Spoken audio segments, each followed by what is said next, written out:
I have to tell you, while we were meditating, I always pay attention to our feet when we go through our feet.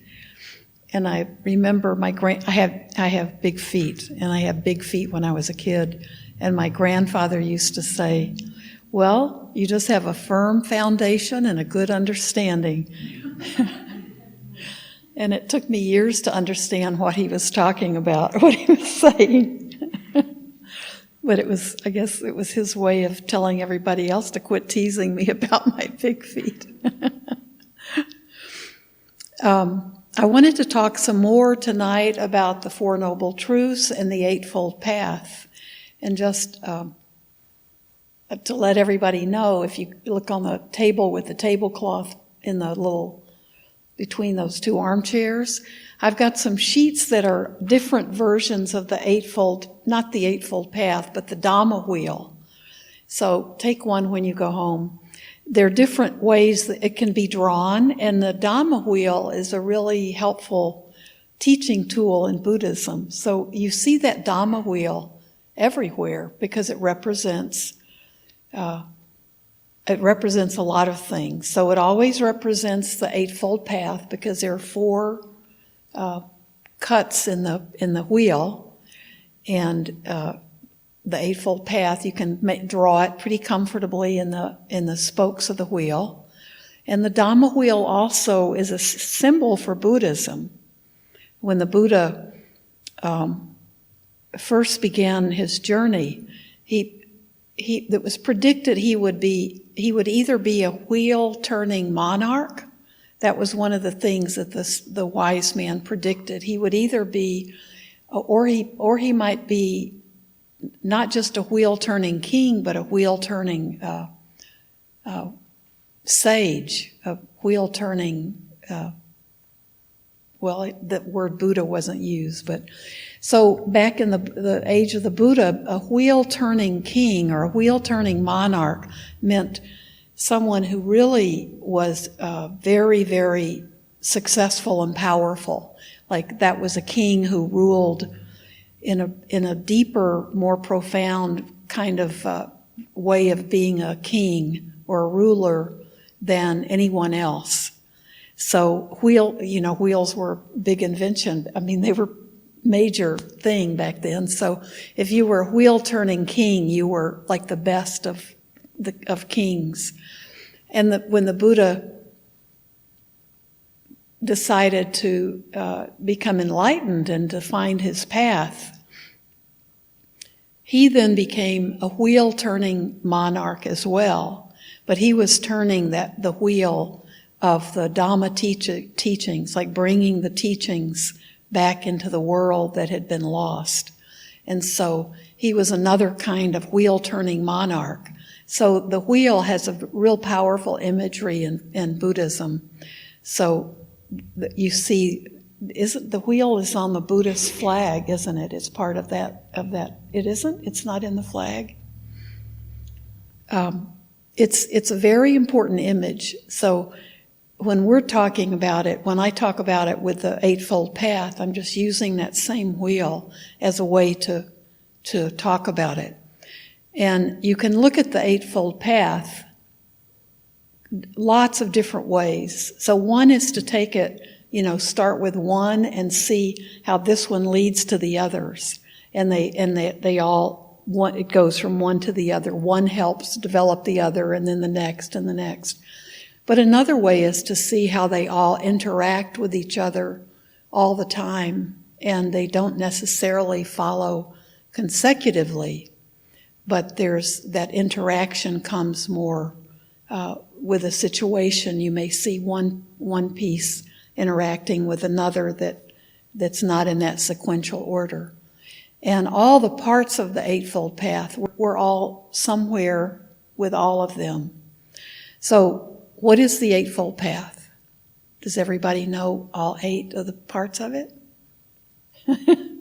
Okay, that's your homework. So if you take a wheel, you can play with your wheel, and you can take notes on it any way you like. And you can see all the different kind of wheels. The Buddha taught the Four Noble Truths. Almost all Buddhists, regardless of what tradition they come from, see that the Buddha's essential teachings and the most, like the basis of all the rest of his teachings, are the Four Noble Truths. And then what follows from the Four Noble Truths is the Eightfold Path, which is the way to then live. The Eightfold Path is a guide for a way to live, to be a good person and to be a successful person as a human being. I was listening to a debate between Stephen Batchelor and another Ajahn Brahmali, and they were, Stephen Batchelor is they call him an atheist Buddhist, which he says you can't have that term. It's a contradiction. But, and then Ajahn Brahmali is very traditional, so they had a really kind of interesting discussion. And I can't remember what the point was. Stephen Batchelor made the point at one part of the debate that the Eightfold Path is really for to be a good human being. That's the Buddha wanted people to know how to be good human beings, and that was the best thing you could do to help the world, is to live a life that was that was developing the best characteristics in yourself and the best behavior and the best way to be with other living beings, and that Eightfold Path just describes that.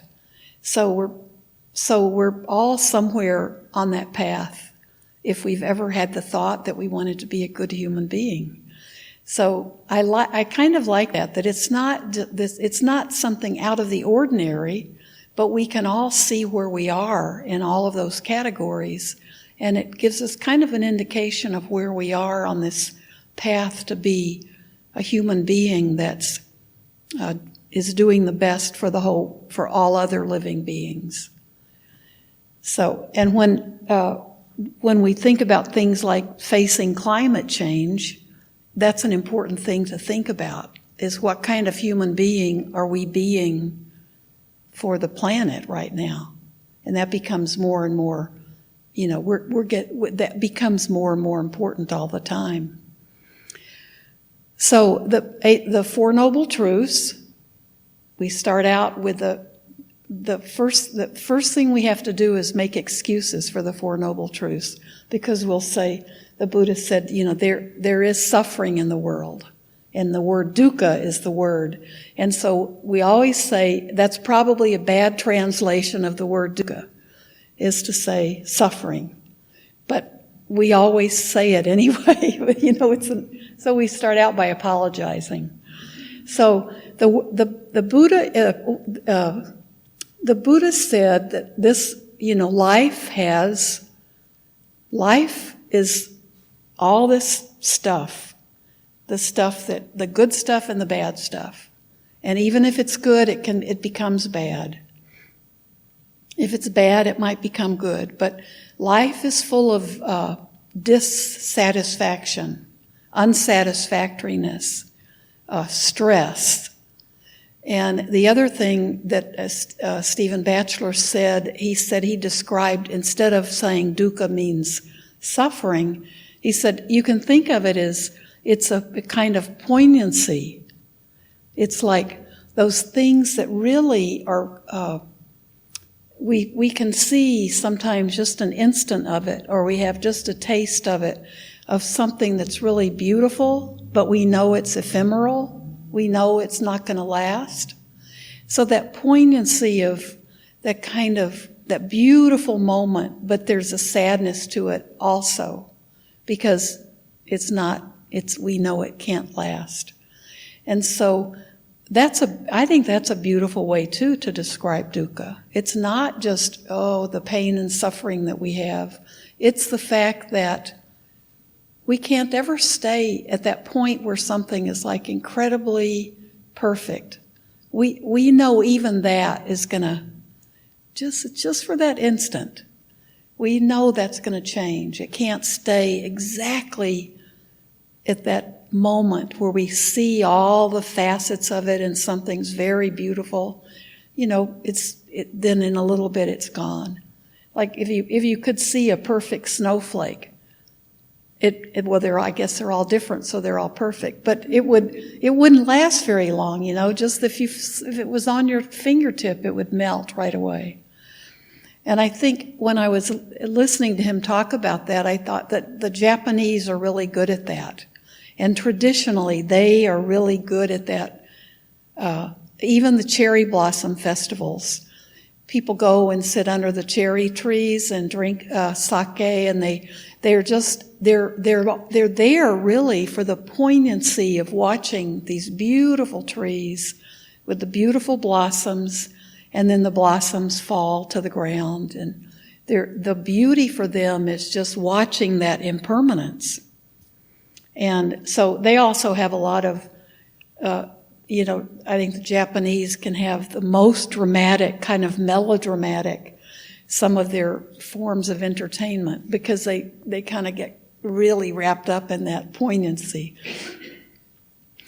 But it's and a lot of their design and art is all caught up in that, things that are beautiful, but that beauty doesn't last. But that's part of the beauty. That's part of what they really want to capture in themselves. So dukkha includes that kind of quality. So it's what our human lives are made up of. So the Buddha said there is that. This life has dukkha. And that's the truth of this world. That's the truth that we need to really understand and embrace it. And Bhante Bhatia talked about full comprehension when he was talking about death, and I think that was Monday, wasn't it? It was a beautiful talk. But he started out talking about how we have to fully comprehend the First Noble Truth. And that is, there is dukkha. So even the loss of a person can be that poignancy. Like you can, someone you love, or someone who is a dear friend, or someone you just knew, and then you find out that they've died. That has there's the same beauty to it, but also there can be all the grief and the feeling of loss. But at some point, we can feel there was this life, there was this person, and I got to know this person. I had this person in my life, and then they were gone. And we can see, hopefully then there's a point where we can really see the beauty in that. That we actually had that opportunity to be with that person, or know that person, or experience something about that person.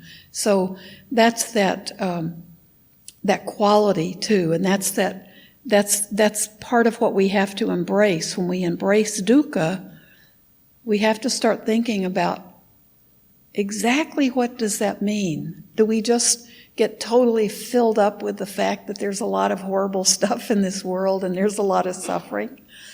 But that's part of our that's part of what the Buddha wanted us to do, was to really understand what that means. And then the second truth is to understand that the cause of that is craving.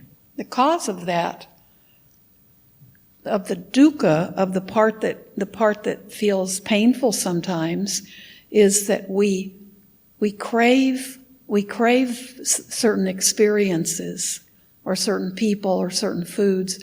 We don't want to let go. They're so good, or they're so bad that we develop an addiction to them, a craving for them.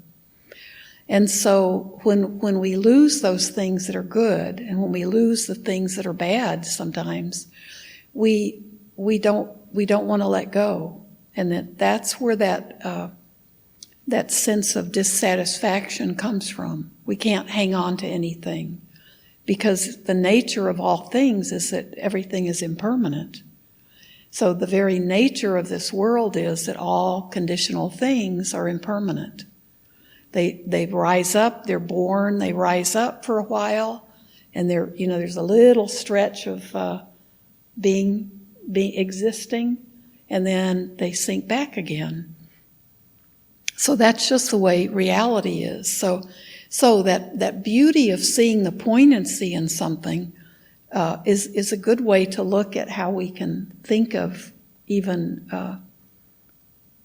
suffering. If we want to think of suffering instead of dissatisfaction or poignancy, if we can see it as, here is this thing that arose for a short period of time, and I got to see it, I got to witness it, I got to be part of it, but then we know the nature of it is to go away again, just like the nature of our own selves is. So that's the second thing that we need to embrace, to comprehend, to understand. And craving is just that hanging on to things. I always think of it as just a real tight grip. And then the third noble truth is that there's a way out of that suffering. And so the Buddha didn't just say, okay, there's dukkha. So he could have just walked off at that point, drop the mic and go off. And then where would we be? But he said there's a path out of it. There's a way out of this living with this unsettled angst or unhappiness that we seem to have, because nothing is ever, if something's perfect, it doesn't last.